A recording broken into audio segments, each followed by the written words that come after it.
Hello friends, झणझणीत recipe चॅनलमध्ये तुमचं खूप खूप स्वागत आहे। आज आपण गाबोलीने भरलेल्या चिवण्या आणलेल्या आहेत। तर चिवण्या आपल्याला पहिल्या पावसातच मिळतात, तर आपण चिवण्या घेऊन आलोय। आता आपण ते साफ कशा करायचे ते बघूया। असं आपल्याला पकडून गबडाजवळ हात टाकून हे जे चामडं असतं ते खेचून काढायचं आहे। आणि काटा असतो, दोन साईडला काटा असतात, 3 काटे असतात त्याला।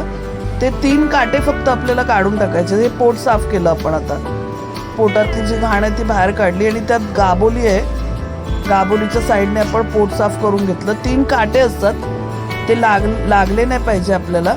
3 काटे असतात ते कापायचे। बस झाली चिवणी साफ। हे बघा, हे 3 काटे ते मी काढून घेतले। झाली आपली चिवणी साफ। एकदम सोपं आहे, पण फार चिकचिकीत असते, एकदम चिकट असते ही मच्छी। तर 2-3 वेळा चांगली स्वच्छ पाण्याने करून घ्यायची, स्वच्छ करायची पाण्याने। हे बघा, आपली झालेली आहे मच्छी साफ। तर आता आपण रेसिपीला सुरुवात करूया।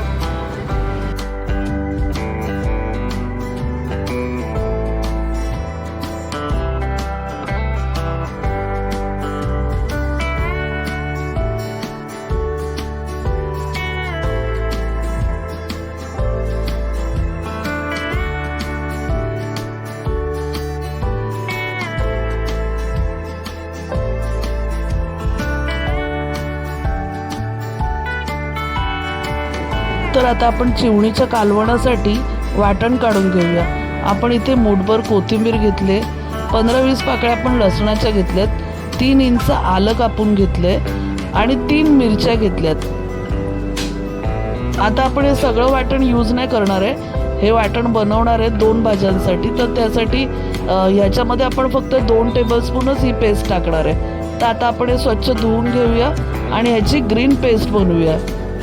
आता आपण 2 टेबलस्पून ऑइल घेतलंय चिवणीच्या कालवणासाठी।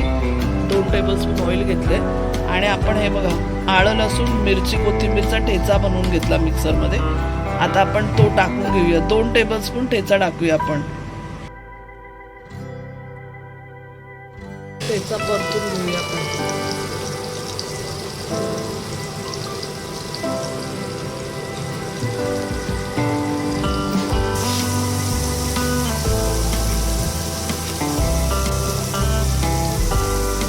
आता छानपैकी परतून झालं। आता मसाले टाकूया आपण इथे 2.5 टीस्पून आगरी मसाला टाकला, 1 टीस्पून आपण कश्मीरी लाल मिरची पावडर टाकली आणि अर्धा टीस्पून आपण हळद टाकली।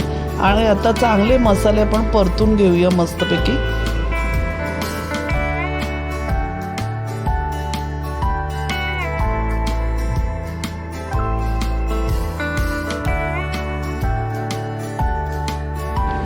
आता आपले मसाले चांगले परतून झालेत, आपण अर्धा ग्लास पाणी टाकून घेऊया। आता चिवणी आपण स्वच्छ केलेली आहे, पाण्याने 2-3 वेळा धुवून घेतलेली आहे, ती आपण सोडूया।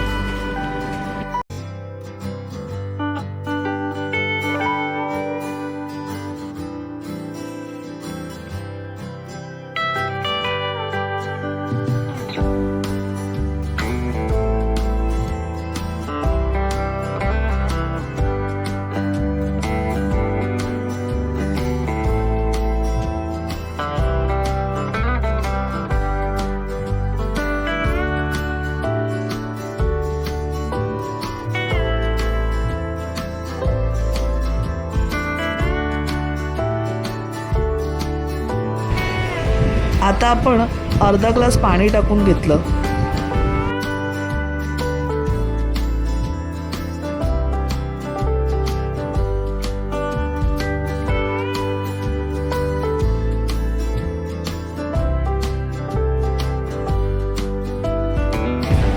आता आपण कालवणाला 2 उकळ्या काढून घेऊया।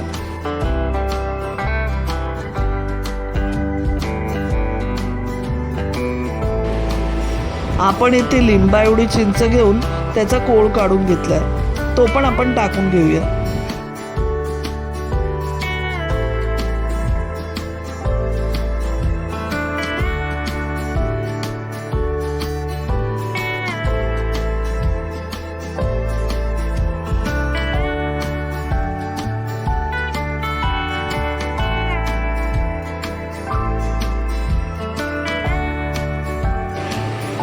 आता आपण 1 टीस्पून मीठ टाकून घेतलं.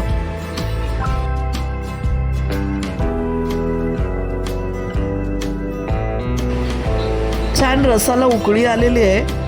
आपलं कालवण झालंय. भाताबरोबर गरमागरम भाकरी बरोबर तुम्ही हे कालवण सर्व करू शकता. तुम्हाला जर ही रेसिपी आवडली असेल तर रेसिपीला लाईक करा, फ्रेंड्स बरोबर शेअर करा. धन्यवाद.